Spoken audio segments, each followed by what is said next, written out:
발빠른 경제발전소. 시민과 함께 공부하는 경제시사 프로그램 경제발전소 박연미입니다. 네, 문자 몇 개 소개해드리고 갈게요. 8342님, 출근 도중에 톨게이트 정차 구간에서 비를 살짝 받은 것 같아요. 충격이 거의 없는 것 같아서 그냥 갔는데 다행이네요. 별 상처 없으시다니 정말 다행입니다. 액땜하셨어요. 에밀리 제이님, 한지영 연구원님, 유익한 정보 덕분에 이번 주도 기대하면서 시작해봅니다 해주셨는데 저희도 마찬가지고요. 앞서서 유튜브로 미스터 킴님이 지난주에 파월의장에 대한 어떤 발언의 해석에 온도차가 있다 이런 말씀 해주셨는데 두 가지로 해석이 가능하다 이런 얘기를 해주셨어요. 이게 물가가 어느 정도 오르는 걸 용인한다는 얘기인가, 앞으로 확실하게 물가가 오르는 게 보이지 않으면 물가 그 수준이 좀 올라가도 금리를 안 올린다는 얘기인가, 요거 좀 지켜봐야 된다는 얘기 한지영 연구원님이 해주셨고요. 9689님, 오늘의 명언, 우리에게 중요한 나라는 북도, 미도, 중도 아닌 대한민국이다. 심쿵했습니다. 맞는 말씀이고요. 8799님, 월급 오르는 속도는 무궁화호인데 오랜만에 들어본 얘기네요. 무궁화호. 물가 오르는 속도는 KTX예요. 너무 빨라요. 네, 저도 공감합니다. 그래서 저희가 이번 주부터 선물 준비했어요. 청취자분들의 경제부터 건강까지 챙겨드리려고 하는데요. 방송 시간 안에 샵 0951로 문자를 주시면 하루에 한 분씩 선정을 해서 녹용을 드린대요. 선정되신 분은 방송 끝나고 홈페이지 통해 확인하실 수 있으니까요. 많은 참여 부탁드리고요. 짧은 건 50원, 긴 문자는 100원입니다. 그 사이에 제 옆에 김현우 소장님 나와 계시네요. 네, 안녕하세요. 네, 행복자산관리연구소의 김현우 소장님 나오셨는데요. 오늘은 1,000만 원. 네. 1,000만 원을 어떻게 하면 뚱뚱하게 불릴 수 있느냐, 네. 이거 알려주신다면서요? 네, 뭐 솔깃하시겠지만요. 사실은 이게 굉장히 크다면 큰 돈이고 어떻게 요즘에 보면은 그게 무슨 큰 돈이야 하실 수 있겠지만은 소중한 돈이잖아요. 그래도 종잣돈이라고 한다면 그렇죠. 네. 뒷자리가 7자리가 넘어가면 일단은 우리가 목돈이라고 생각을 하기 때문에 요거 이제 잘 불릴 수 있는 방법들 한번 생각을 해보도록 하겠습니다. 1,000만 원이라는 돈, 이 네. 돈을 종잣돈을 삼아서 불릴 예정이다 하면 일단 이론적으로는 한 달에 30만 원씩 3년을 모으면 돼요. 1,000만 원까지 가려면. 예. 근데 이게 쉽지가 않단 말이죠. 그렇죠. 근데 이 어려운 일 우리가 해냈다. 네. 1,000만 원이 딱 통장에 들어있다. 그 다음에 어떻게 하면 됩니까? 이게 사람들이 대부분 이제 궁금해하시는 게 어떤 금융상품, 요즘에 좋은 거 뭐 있냐라고 물어보시는데 재테크 실패하는 이유 중에 가장 큰 게 그거예요. 요즘에 뭐 좋은 거 있는지 쫓아갔다가 이제 소위 말하는 쪽박을 차기도 하고요. 알고 싶은데. 그런데 제일 중요한 건 이 네. 돈을 어디에 써야 되는지, 그 용도하고 얼마나 묵혀둘 수 있는지, 그런 부분이 제일 중요하거든요. 예를 들어서 그렇게 3년 동안 열심히 모은 1,000만 원이 내년에 올려줄 전세보증금이다, 아니면 뭐 결혼자금에 보태야 된다 할 돈이면 어디에 투자를 했다간 크게 손해를 봤을 때도 어쩔 수 없이 눈물을 머금고 빼내야 되잖아요. 네. 기다리면 올라갈 수 있는 게 분명한데 어쩔 수 없이 써야 된다, 이런 돈이면 안 되고, 그래서 언제 써야 되느냐를 먼저 결정을 해야 되고, 그 기간 동안 그럼 가장 큰 수익, 효율적으로 낼 수 있는 게 뭔지를 생각을 해보셔야 됩니다. 일단 당장 필요한 돈이다. 이게 언제 쓰일지 모르겠는데 한 2-3달 내에 쓰일 것 같아, 뭐 1년 이내에 쓰일 것 같아라고 한다면은 요즘에는 뭐 인기 있는 게 파킹 통장, 이런 파킹 통장 인기가 실감되는 게 요즘에 뭐 5대 은행 파킹 통장에 네. 모인 돈이 113조라고 해요. 113조 원이요? 네, 그러니까 우리가 시중에 돈이 넘쳐난다고 하잖아요. 네. 유동성이 많이 뭐 늘어났다. 사실 돈은 제가 늘 말씀드리는 건데 나만 없는 것 같아요. 어딘가에 있어요. 네. 내 주머니는 없지만 일단 113조 원이면 나라 예산의 대략 5분의 1인데 그렇죠. 파킹이라는 말을 통장에 붙이는 게 좀 어색하거든요. 네. 파킹. 이거 우리가 주차장 앞에서 본 것 같은데 맞습니다. 그 파킹 맞나요? 그 파킹 맞습니다. 이게 잠깐 돈을, 어떻게 보면 정차예요. 주차라기보다 정차라는 개념에 가까운데 정식 금융상품의 명칭은 아니고 그렇게 잠깐만 돈을 넣어놔도 이자를 드리겠습니다 하는 개념으로 이제 별칭으로 붙은 거죠. 그러니까 우리가 보통 은행 정기예금 같은 걸 넣어놓게 되면 약속이 붙잖아요. 네. 6개월, 짧게는 6개월에서 일단 한 기본적으로 1년 정도는 묵혀둬야 약속된 이자를 드리겠습니다. 만약에 1년 놓기로 해놓고 뭐 3개월 만에 꺼내가시면 이자 저희는 반도 안 드려요, 이런 식의 약정이 붙죠. 네. 그런데 이 파킹 통장 같은 경우는 진짜 잠깐, 그야말로 하루만 넣어놨다가 빼시더라도 약정된 이자를 일할 계산해가지고 하루치자를 다 드리겠다. 이런 개념으로 가는 겁니다. 그래서 그러면 당연히 이자가 낮지 않을까 생각을 하시는데 이금융권 그러니까 저축은행 파킹 통장의 이율이 요즘에 한 1.5에서 1.6% 정도 나와요. 네. 그런데 1금융권 정기예금 1년짜리 정기예금의 이율이 평균 한 1.2에서 1.3 나오거든요. 그러니까 1금융권에 1년 동안 묵혀놓는 것보다 저축은행의 파킹 통장에 하루 이틀 넣어놓는 그 상품의 이율이 훨씬 더 높다는 겁니다. 그렇군요. 예, 같은 기간 넣어놓는다면 당연히 더 유리한 거고 진짜 1년 이내에 짧게 쓰고 뺄 것 같은데 짧게 넣었다가 뺄 것 같은데라고 한다면 이 저축은행의 파킹 통장이 훨씬 더 유리한데 1년 동안 1,000만 원을 넣는다면은 사실은 1.5%라고 해봐야 15만 원 정도잖아요. 네. 그런데 이걸 일할 계산하다 보니까 하루에 뭐 800원에서 900원 정도 이자가 붙는 거예요. 당연히 이쪽이 더 좋은데 문제는 야 저축은행 위험한 거 아니야? 그렇게 생각하실 수가 있죠. 그래서 맞습니다. 망할 수도 있기 때문에 쉬운 말로 예금자 보호가 되는 5천만 원 한도 내에서까지만 보관을 해두시면 되고 또 파킹 통장을 해주는 저축은행도 여러 가지가 있으니까 뭐 두세 군데 분산해가지고 넣어두셔도 된다. 저도 넣어놓고 있습니다. 네. 그래요? 네, 쏠쏠합니다. 여기 파킹 통장 유경험자시군요. 예, CMA가 예전에는 대세였는데 그렇죠. CMA 이자가 0.3에서 0.4밖에 안 나오고 있어요. 요즘엔. 너무 금리가 떨어지다 보니까 이게 뭐 여기다 넣어놓느니 그냥 수시입 출금 통장에 넣어놓는 거랑 비슷해서 그래서 그걸 대체하는 게 요즘에는 파킹 통장. 그래요. 그러면은 단기 자금을 잠깐 주차해 놓는다 하면 네. 말씀하신 것처럼 파킹 통장 가운데 이율이 높은 걸 좀 찾아보시면 좋을 것 같은데 네. 나는 그래도 여유가 좀 있다. 2년에서 5년 정도를 둘 수 있다. 이런 분들은 어디로 가면 됩니까? 이것도 살짝 애매해요. 2년 정도면 약간 애매합니다. 보통 근데 2년에서 5년 사이라고 말씀을 하시면 우리가 주식시장이 아무리 꼬꾸라졌다가도 네. 다시 회복하는 데 걸리는 기간을 살펴보면 과거에 물론 이제 과거의 상황이 미래를 보장하진 않지만 다시 회복하는 데 걸리는 기간이 한 2년에서 3년 정도면 다 올라왔거든요. 네. 이번 코로나는 그런데 너무 이상하게 급하게 올라온 거고 보통 이제 그런 외부적인 내부적인 경제 충격으로 인해 가지고 주식시장이 크게 하락을 했을 때 올라오는 기간을 따져보자면 한 1년 반에서 2년 정도는 지나야 그나마 회복이 되더라. 그래서 그걸 바탕으로 그럼 투자를 어떻게 해볼까라고 생각을 해보시면 일단 주식이죠.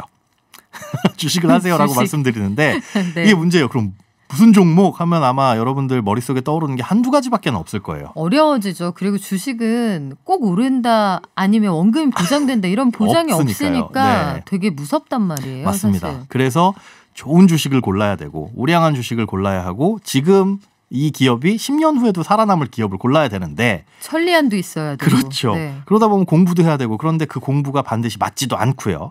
그래서 대체할 수 있는 게 사실 펀드라는 상품들. 그러니까 펀드는 일종의 이 공동구매인데 대신 투자해주는 여러 사람들의 돈을 십시일반 모아서 전문가라고 하는 자산운용사의 펀드 매니저들이 대신 투자해주는데 그들의 눈으로 좋은 주식들을 골라서 큰 돈으로 운영을 하죠. 그런데 이 펀드 같은 경우는 크게 또 두 가지로 나뉩니다. 액티브 펀드와 패시브 펀드.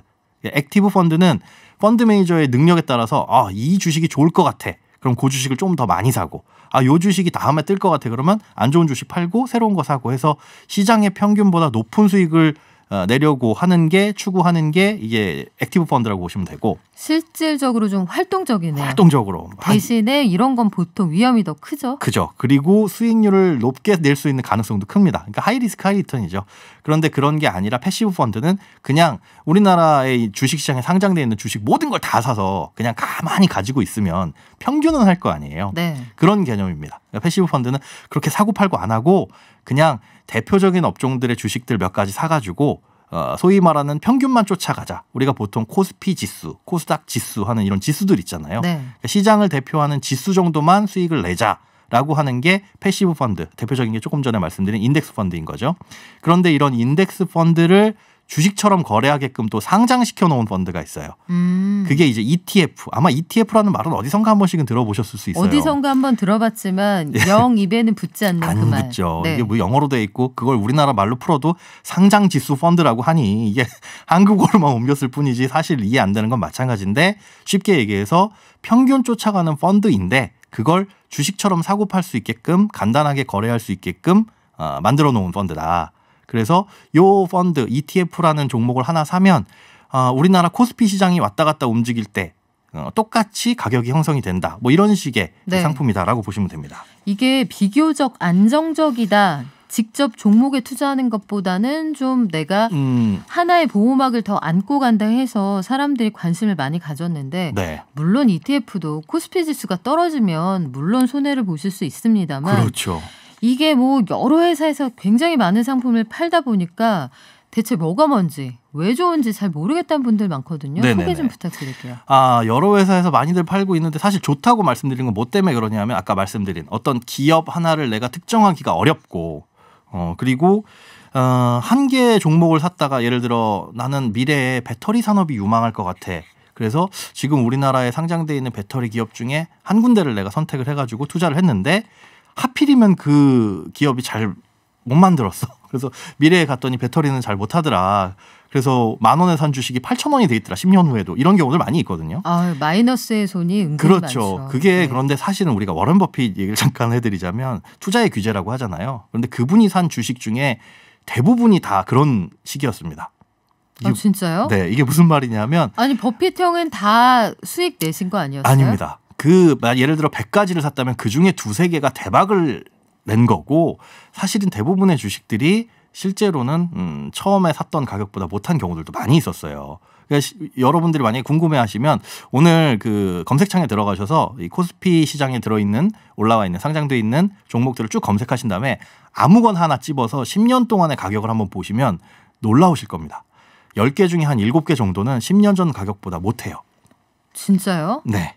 다 오른 줄 알았어요. 그렇죠. 장기 투자하면 성공할 거다라는 잘못된 믿음이 여기서 생기는데 실제로 그러면 내가 어떤 걸 골라서 10년 동안 가지고 있으면 수익이 나느냐. 근데 그런 종목이 오히려 드뭅니다. 이걸 그럼 오해하시면 안 어떻게 해야 돼요. 돼요, 그러면? 그러니까 제가 네. 말씀드리는 게 ETF나 차라리 펀드로 간접 투자를 하시는 게 내가 종목을 볼 수 있는 눈도 없고 그 기업을 평가할 수 있는 정보도 없고 그런 상태에서 이거 미래도 잘 될 것 같아. 네. 해가지고 집었다가 은행 예금에 넣어놓는 것보다 못하면 이건 정말 그야말로 큰 손해잖아요. 네. 수익도 많이 못 거뒀는데 리스크만 잔뜩 짊어진. 그래서 차라리 평균 정도만 하자. 우리가 욕심을 버리고. 근데 그 평균 정도도 사실 큰 수익이죠. 그 정도만 쫓아가는 게 이제 ETF 정도. 근데 복잡하지만 그래 주식시장을 쫓아가는 ETF가 있다면 예를 들어 코스피 지수를 쫓아가고 싶다. 그러면 무슨 코스피 200 혹은 뭐 KRX 200 이런 식으로 그 이름에 붙어 있어요. 그러니까 앞에 나와 있는 건 사실 회사 이름이고 네. 중간에 붙어 있는 네이밍이 그 ETF를 설명해 주는 말입니다. 그래서 앞에 여러 가지 뭐 예를 들어 코덱스 아니면 타이거, 아리랑 이렇게 이름이 붙어 있는데 이건 회사 네. 이름이고 아. 우리가 휴대폰을 살 때도 내 네. 휴대폰의 이름이 예를 들어 뭐 이런저런 이름이 그렇죠. 많죠. 앞에 네. 뭐 TBS 경제발전소 이런 식으로 사실 중요한 건 경제발전소지 물론 TBS도 중요하지만 TBS 경제발전소 그 최고의 조합이네요. 그렇죠. 네. 그 앞에 이제 TBS 같은 느낌으로 붙는 게 ETF의 그 회사 이름이다. 그래서 중요한 건 네. 중간에 네임을 보시면 된다. 이렇게 생각을 하시면 됩니다. 네, 여기까지는 알아들었어요. 네. 그러면 이게 자산 운용사에 따라서도 좀 차이가 있겠죠? 차이가 있기는 있는데 그렇게 신경 쓸 정도까지는 아니에요. 이 운용사의 능력이긴 하지만 그게 큰 차이가 나지는 않기 때문에 그래도 뭐 거래량이 많거나 본인이 마음에 드시는 거 아니면 고르기가 어렵다라고 한다면 2개 다 뭐 3개 정도 이렇게 분산해서 그것도 사시는 것도 좋습니다. 근데 ETF라는 것도 펀드니까 네. 누가 내 돈을 대신 굴려주면 그렇죠. 나 대신 고민해주는 분들이 수수료를 떼갈 거 아니에요. 당연히 그분도 세상에 공짜가 없으니까 네. 대신 고민해주는 값을 떼간다는 거 항상 염두에 두셔야 할 텐데 수익률을 높이기 위해서 고려해야 되는 게 수수료인 이유는 이게 손해가 나도 수수료는 떼가기 때문이죠. 네. 그런데 그렇다고 해서 ETF가 내가 코스피 지수를 추종하는 ETF를 샀는데 코스피 지수가 지난달에 비해서 그냥 제로다. 그러니까 3,100포인트에 샀는데 한 달 후에 보니까 3,100포인트다. 그런데 내 ETF 가격이 10,000원에서 그대로 10,000원이었다가 수수료가 떨어져 나갔네. 그러진 않아요. 그러니까 가격에서 빠지진 않습니다. 이게 조금 복잡한 거긴 한데 설정될 때 모아놓은 그 펀드 그 내에서 빠져나가고 그리고 그 가격 보수 자체도 그 수수료 자체도 굉장히 저렴하기 때문에 ETF를 추천하는 이유가 비용이 별로 안 든다는 거. 그리고 심지어 우리가 주식 거래를 할 때는 증권거래세라는 걸 내거든요. 네. 근데 ETF만큼은 면제예요. 아, 증권거래세도 안 내고 증권거래세 0.23% 그게 없습니다. 여기에서는 면제가 되는군요. 예. 그렇다고 단타를 하시라는 건 아니에요. 사고 팔고 살 팔고 많이 하시면 안 되고 네. 유관기간 수수료나 이런 거는 증권사에서도 매기니까요. 그리고 이제 우리나라에 상장돼 있는 ETF라고 하더라도 뭐 파생이나 아니면 해외에 투자하는 ETF 같은 경우 예를 들어 미국 지수를 따라가는 ETF다. 이런 경우에는 차익에 대해서 15.4%를 과세하기 때문에 그런 세금들은 있고 그러니까 국내 주식과 관련된 국내 ETF는 세금도 없다. 양도 차익도 없고 증권거래세도 없다.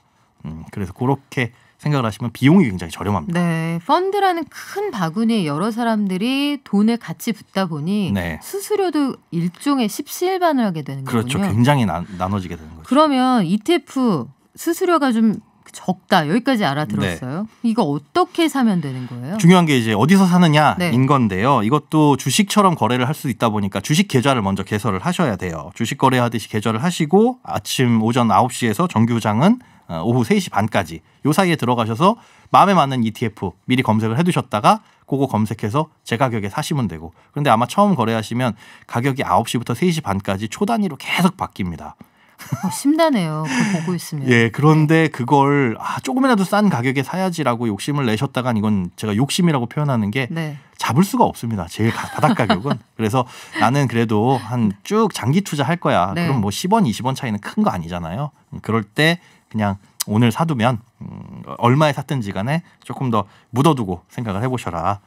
아예 계좌를 열어보지 않는 게 좋습니다. 그렇게 하게 사시면 지금 되죠. 문자가 꽤 많이 와 있는데 네. 6474님 말금고에서 부도가 났었나 봐요. 그 돈을 맡기셨는데 아하. 노후 대비 5천 이하는 마음 놓고 정기예금으로 이금융권 가도 됩니까? 하셨어요. 네, 마음 놓고 하셔도 됩니다. 그리고 예전에 비해서 물론 이제 새마을금고는 마을금고 중앙회에서 보호를 해주는 거고 모든 안전장치들이 5천만 원까지 돼 있어요. 물론 우체국은 한도가 없습니다. 정부에서 하는 거라서 정말 나는 하늘이 쪼개져도 모든 게 불안하다. 그럼 우체국에 넣어두시면 되는데 여기는 큰 돈도 다 해주니까 한도 없이 예금자 보호 제도도 예전과 많이 달라져서 만약에 금요일 날 은행이 문을 닫는다. 부도가 났다. 저축은행이. 그럼 월요일 날 찾아가실 수 있게끔 지금 제도가 다 보완이 돼 있습니다. 아, 그때 부산은행 등등의 그렇죠. 그 문제가 있었을 때 그때 이후에 많이 좋아졌군요. 예, 보완이 됐습니다. 후끈가인님 그 아이디가 뜨겁네요. 네. 독일이나 이탈리아 망하지 않는 이상 원금 손실 없다더니 옵티머스 라임 사기꾼들 보내주셨는데 옵티머스는 애초에 이 사기성 사기였죠. 상품이었죠. 그렇죠. 애초에 사기성 상품이었고 라임은 사실 한때 주목받는 상품이었습니다. 이 네. 30대 대표가 잘하고 있다 하다가 이게 수익이 안 나니까 돌려막기를 하다 문제가 난 건데 말씀하신 것처럼 이런 것도 조심해서 잘 하셔야죠. 들어가셔야 되죠. 네. 그러면 지금 방송 들으시는 분들 중에는 물론 고인물들도 계시겠죠. 저희보다 훨씬 많이 하는 분들 계실 텐데 주식 계좌를 트는 것 자체가 어렵다는 분들도 분명히 계실 거거든요. 네. 이런 분들은 어떻게 도와드리면 되죠? 일단 주식 계좌를 튼다 뭐가 어려워 보이시지만 은행에서 계좌 개설하는 거랑 똑같습니다. 증권사 직접 가셔가지고 계좌를 개설하셔도 되는데 요즘엔 그것보다는 모바일을 통해서 개설하시는 게 수수료도 훨씬 쌉니다. 수수료가 평생 무료 이렇게 해주는 곳들도 많아요. 그러니까 일단 모바일에서 여러분들께서 마음에 드시는 증권사 하나를 검색을 하십니다. 앱에서 검색을 한 다음에 그 해당 증권사의 계좌 개설 앱을 설치를 하시고 거기에서 계좌 개설 앱에 그대로 안내대로 쭉 따라 하시면 신분증 사진 찍고 뭐 주민등록번호 입력하고 이런 일련의 절차를 거치면 계좌가 개설이 간단하게 돼요. 그러면 해당 계좌에다가 돈을 넣고 그 돈으로 주식을 사면 됩니다. 그건 이제 간단한 절차예요. 한번 해보시면 되지 사실은 안 해보셨기 때문에 어려운 거지 생소하고 해보시게 되면은 생각보다는 그렇게 어렵지는 않습니다. 뭐 네. ETF 찾는 게 어렵죠 사실은. 지금 K꽃님이 질문 하나 주셨는데 우체국은 시중은행보다 이율이 높은가요? 아니요. 낮습니다. 안전한 대신 예, 안전한 대신 낮다고 생각. 좋은 질문 크게 주셨어요. 안전하게 네. 해주는 대신 이율은 다른 좀 이금융권보다 좀 낮다. 예, 예. 그러면 나는 리스크를 줄일 건지 네. 아니면 이율을 택할 건지 요거 생각해 보셔야겠는데 또 8799님 질문 주셨어요. 저는 1,000만 원 모으고 있는데 공부한 대로 파킹 통장 만들 거예요. 근데 펀드는 은행에 맡겨서 지금 14년째 하고 계시대요. 저 잘하고 있나요? 떨면서 물어보셨어요. 네, 일단 14년 하셨으면 수익이 국내 주식형 펀드라고 하더라도 굉장히 많이 났을 거예요. 그렇겠죠? 그런데 열어봤더니 수익이 별로 안 났더라. 그럼 이게 무슨 펀드인지 생각을 해보셔야 돼요. 아까 공동구매라고 말씀을 드렸잖아요. 네. 돈을 모아서 주식에 투자하면 주식형 펀드라서 14년을 기간을 분산하셨으면 수익이 많이 났을 텐데 그게 아니라 뭐 채권형 펀드라든가 이런 쪽에 들어가셨으면 수익이 안 났을 수도 있으니 중간중간 확인을 해보셔가지고 수익이 많이 났을 때 빼는 것도 이 현명한 재테크라고 볼 수 있겠습니다. 네, 14년이니까 한번 믿어보죠. 예. 중간에 금융위기도 있었고 네. 떨어졌다 올라갔으니까요. 오늘 재밌는 얘기 많이 해주셨는데 ETN 얘기는 다음 시간에 부탁드릴게요. 네. 경제기사 단골수님인 필수 경제용어 깊고 넓게 매주 월요일마다 눈높이 공부방 열어드릴게요. 오늘은 김현우 행복자산관리연구소장과 함께했습니다. 고맙습니다. 네, 고맙습니다.